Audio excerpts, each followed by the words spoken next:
Ketika dunia disarankan sebaiknya lockdown sampai waktu yang lama oleh globalis cabal seperti pernyataan Bill Gates, ternyata pernyataan ini tidak dianggap oleh banyak negara. Globalis marah. Akhirnya COVID benar-benar menjadi tidak selesai. Dunia pasti sebentar lagi akan bukan dunia yang dulu lagi, yang saling terkoneksi. COVID tipe baru dilepaskan globalis di berbagai wilayah dunia. Lebih dari 10 macam COVID yang memerlukan 10 macam vaksin juga. Sehingga ada 19 macam coronavirus beredar saat ini. Yang berefek kemudian adalah banyak negara yang panik, bingung, dan terpukul ekonominya. Sehingga yang akan terjadi masing-masing negara adalah melakukan menutup dirinya dan konsentrasi untuk internal bangsa dan negara masing-masing. Itulah deglobalisasi yang sebentar lagi pasti terjadi. Hal ini, masalah deglobalisasi, lockdown atau PSBB adalah hal yang dimaui oleh globalis agar banyak negara menyerah dengan kemauan globalis. Di dalam negeri, Indonesia memiliki musuh abadi. Musuh Indonesia adalah resesi, depresi ekonomi, inflasi, bunga bank yang tinggi, kebijakan politikus yang mementingkan kelompoknya juga untuk negara asing dibela oleh politikus tersebut, negara superpower yang tertarik dengan sumber daya alam Indonesia, dan terakhir, globalis. Itu adalah musuh utama.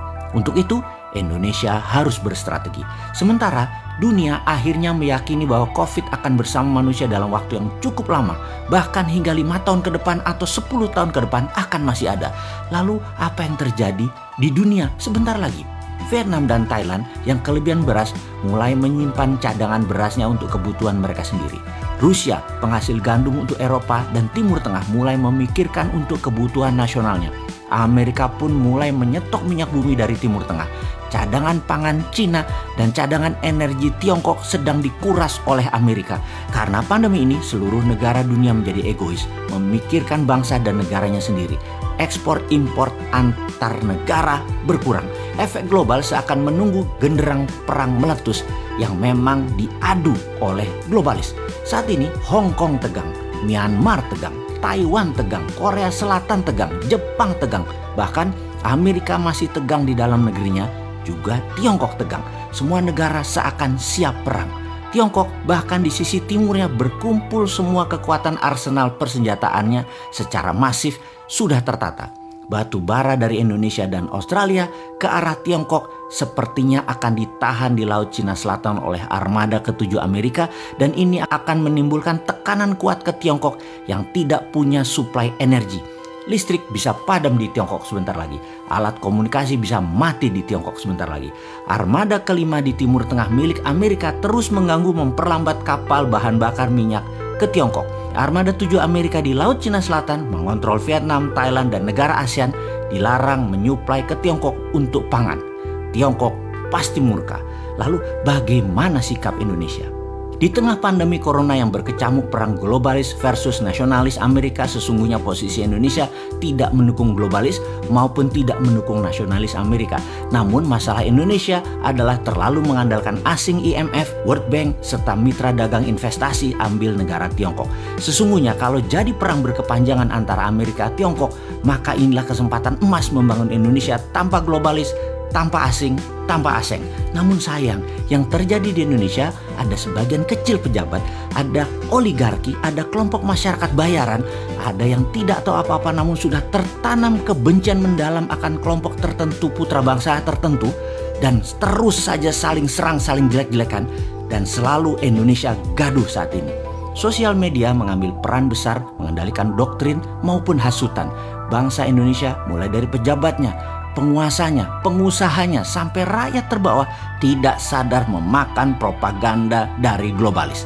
Tapi ada juga yang sadar ini semua terjadi tapi mengambil kesempatan melacurkan dirinya baik ke asing atau globalis. Alih-alih membangun Indonesia yang berdikari, warga Indonesia malah bertarung dengan saudara setanah air. Anggapan bahwa bangsa Indonesia tidak memiliki kemampuan untuk bekerja dan membangun negeri, serta pemahaman bahwa tanpa pinjaman luar negeri Indonesia tidak bisa membangun, sehingga perlu asing, perlu globalis adalah ada di pejabat saat ini yang berkuasa. Ini menjadi titik lemah bangsa Indonesia. Sedemikian tidak percaya dengan kekuatan bangsa sendiri. ide membangun negeri Indonesia untuk berdikari menjadi terhalang dengan keyakinan keilmuan atau hegemoni ilmu dari kelompok kecil pejabat. Lalu ada perintah Sunan Bonang, yaitu perintah menyalakan api. Tinitah Sabdo Sumuruping Dahono yang seharusnya terjadi di masa sekarang ini telah menunggu selama 5 tahun lebih perintah tersebut untuk dilaksanakan. Di suatu tempat di Gunung Merbabu, Nara sedang melaksanakan latihan rutinnya ketika dia mendapati sebuah pesan dari kakaknya. Adikku, kamu harus turun gunung sekarang. Lihatlah negerimu. Kini saatnya kamu bela tanah airmu. Bebaskan negerimu dari cengkraman asing. Aku belum siap. Aku masih belum siap. Nara berkata meragukan dirinya. Kamu tak akan pernah siap sampai kamu bertindak. Demikian suara tegas sang kakak. Di saat globalis asing-asing sibuk, Indonesia malah gagap di dalam negeri. Bukannya mengambil kesempatan untuk menggerakkan kedaulatan mendominasi selat dan laut di dalam Indonesia. Bukannya memanfaatkan kekuatan sumber daya alam mineral dan membangun kekuatan pangan. Tapi malah nyender ke oligarki, globalis, dan negara besar. Inilah misi berat. Apa itu misinya? Melepas cengkraman globalis, asing dan aseng adalah perjuangan Nara sang kapten Dinaran. Sayang, saat ini ternyata serangan musuh Indonesia yang terbesar seperti depresi, resesi, inflasi, globalis seakan menjadi musuh nomor 2 karena kepercayaan atas kapten Dinaran belum didapat. Masih diragukan, sesama anak bangsa saja saling menjatuhkan. Nara, sang kapten Dinaran terpaksa harus mengemban misi yang berat berbekal kemampuan yang masih terbatas. Dia belum selesai melakukan pelatihan di Kawah Chandra di Muka di puncak Gunung Merbabu. Nara berkata, yang aku takutkan adalah bukan berperang melawan musuh negara, tetapi bertempur dengan saudara sebangsaku sendiri. Inilah buku komik geopolitik, geoekonomi pertama di dunia untuk milenial dan Gen Z, serial Kapten Dinaran. Memiliki alur cerita yang penuh intrik, penuh strategi, penuh drama, dan tidak akan bisa menebak akan kemana jalan ceritanya ini berakhir. Strategi bernegara, negara superpower, globalis cabal yang menggurita, shadow banking, deep state, dan banyak lagi intrik geostrategi dunia terjadi dibahas dalam komik Kapten Dinaran ini. Yang menjadi pertanyaan, bisakah globalis dikenali, dikalahkan, dan dibongkar oleh Nara sang Kapten Dinaran?